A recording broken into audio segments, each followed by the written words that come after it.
What's your opinion on how we should solve the housing crisis? Yeah. Well, first of all, we have to stop creating cheap money. So the more money you have in the money supply, money has to find a home. And money finds home in tangible assets because there's only so many tangible assets. What's up, YouTube? Hope you guys are feeling good. My name is Eleru, and today I'm back to video check out with you guys. This is called Homes Can Be Affordable Again with One Simple Solution. I'd like to really hear what this is all about. So it now goes, guys, to talk less and we react more. Let's check this out.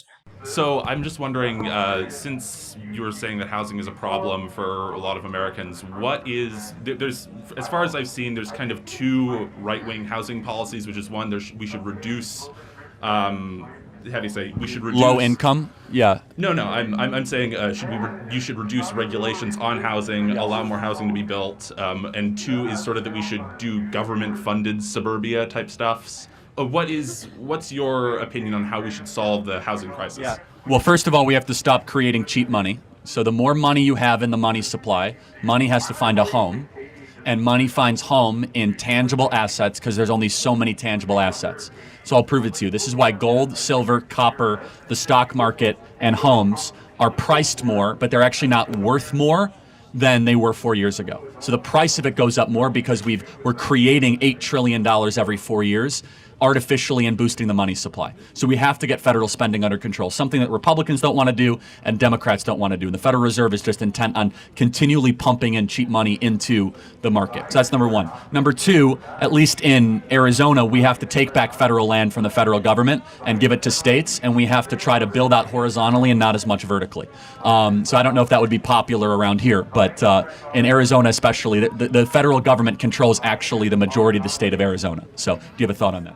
The one, I guess, thing about building out horizontally instead of vertically is that there's been a couple of theories posited around. I'm not sure if you might have seen them. It's that building out horizontally essentially means that the tax revenue in in municipalities ends up being not enough to pay for the services you're providing.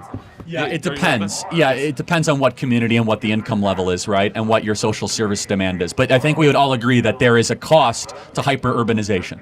And hyper-urbanization is very expensive. I think you get very bad politics for it, but you don't have to agree with that. You get very dense populations. You get hyper-radical ideas. You get a lot of homelessness and a lot more crime.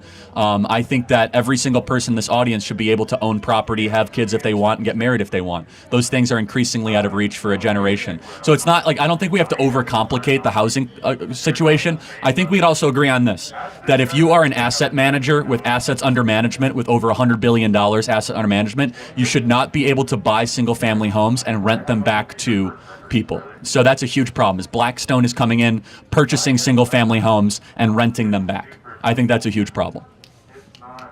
Okay, thank you very much. Thank you. This was what I call a simple dialogue.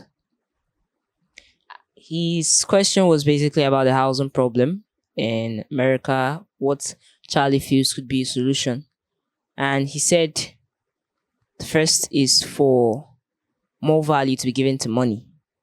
He said they should cut down on government spending. That the Republicans and Democrats are not ready to do this. But if they could cut down on the spending, then more people may be able to actually afford houses and live in those houses. And he said in Arizona, they could get federal land and give it to states, and they should build horizontally, not vertically. And this, the man who asked the question was of the opinion that this horizontal structure could actually cut down on the tax rate, that it won't be enough. But Charlie said the idea of buying single home houses and then renting them back is wrong, and it should stop. That he believes everyone has a right to have a home, have kids, get married, live a good life. Everyone is entitled to that. So basically, this was just a back and forth of how housing or the housing sector in America can be made better. Share your thoughts on this, leave a comment in the comment section, and leave a thumbs up at the end of this video. Thank you so much for watching, and stay safe.